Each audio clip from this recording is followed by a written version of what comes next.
खुलुमबाय बयनिसिमबो दिनैनि गाहाय रादाबफोरखौ आं बर' निउज नलेज चेनेलनि जानानै फरायलांनो आखायाव लादों। बे रादाबफोरा जाबाय गुवाहाटीनि गोजाम सरायघाट दालांखौ दिनै फुंनि 5 बाजिनिफ्राय गासैबो गारि मटर थांलाय फैलाय खालामनायनि थाखाय बन्द खालामबाय। North east frontier railway NFR बे दालांखौ फाहामनाय हाबाफारि लादों। दिनैनिफ्राय लानानै फैगौ 15 सेप्तेम्बर 2026 सिम दालांआ बन्द थागोन। गासैबो गारिफोरखौ गोदान सरायघाट दालांजों दैथायहरनाय जादों। गिदिर गारि HMVsफोरखौ फुंनि 6 बाजिनिफ्राय हरनि 10 बाजिसिम गोदान दालांजों थांनो होनाय जानाय नङा। IMD India Meteorological Department आसामनि गोबां जायगाफोराव गोख्रों अखा हानो हागौ होनना रादाब हरदों आरो गुवाहाटीयाव अखा हानायनि थाखाय 9th माइल आरो 10th माइल ओनसोलफ्राव दै जमा जानायनि वाटारलगिंनि थाखाय गारि सलिनाय थांलाय फैलाय खालामनायाव जेंना जादों। गाहाय मन्त्री हिमन्त बिश्व शर्माया नलबारी जिल्लानि दौलाशालाव state level drugs disposal campaign बेखेवबाय। पुलिसा हमनाय गासै 58.88 केजि हिरोइन, 38,000 केजि गान्जा आरो गोबां कफ सिरापफोरखौ मेसिनजों सावनानै फोजोबस्रांबाय।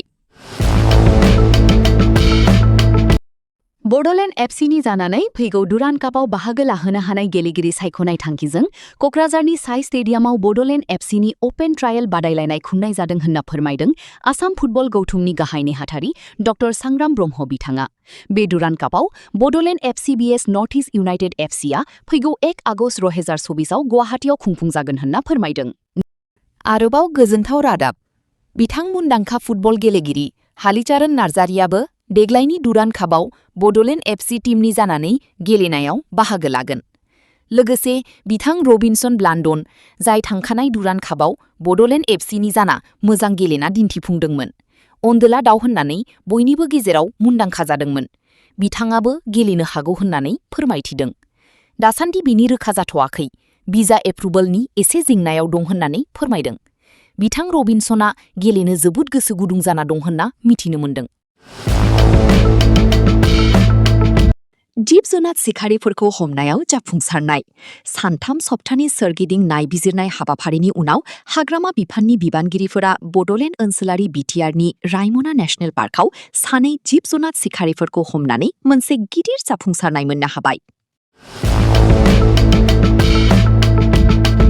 आसामनि मन'हरी ग'ल्ड साहाखौ भारतनि गाहाय मन्त्री नरेन्द्र मदिया इन्ड'नेसियानि प्रेसिडेन्टनो बान्था महरै होदों। तिनसुकियानि टिंग्राई साहा बागाना भारतनि गिबि कमार्शियेल मार्चा साहा दिहुनदों। क'क्राझार जिल्लानि मालगावआव APDCL ट्राइबेल बेल्ट आरो ब्लकनि हा गथायनायनि हेंथायै गोबां बर' सुबुंफोरा सोमावसारदों। आसाम साहित्य सभाया आसामनि मुंदांखा रोजाबगिरि जुबिन गार्गनो मानगोनां संगीत सुधाकर बिमुं बावफुंगोन होनना फोसावदों। बे माना रायजोनि मेथाइ, थुनलाइ आरो हारिमुआरि बिखान्थियाव बिथांनि अरायथा आरो अनजाथाव बिहोमानि थाखाय मान बावनाय जादों होनना फोरमायदों। क'क्राझाराव RRB आनजाद मिरु गायसननाय। रेल मन्त्रालया क'क्राझाराव मोनसे RRB आनजाद मिरु गायसननो हाबाफारि जागायदों। बिनि गेजेरजों बिटिआरनि फरायसाफोरा आनजाद होनो थाखाय गुवाहाटी एबा तेजपुरसिम गोजान लामा दावबायनायनि गोनांथि गैया जासिगोन होनना फोरमायथियो। आसाम हाग्रामा बिफाना बिटिआरआव 342 हारिनि सिख्रि बाटारफ्लाइस थानायनि मोनसे बिजाब दिहुनदों। बिटिआरआ गुबैयै उल्थापानि मानास ओनसोल सा-सानजा भारतनि मोनसे मोजांथार सिख्रिनि बाग्रा जायगा महरै सिनायथि मोनदों।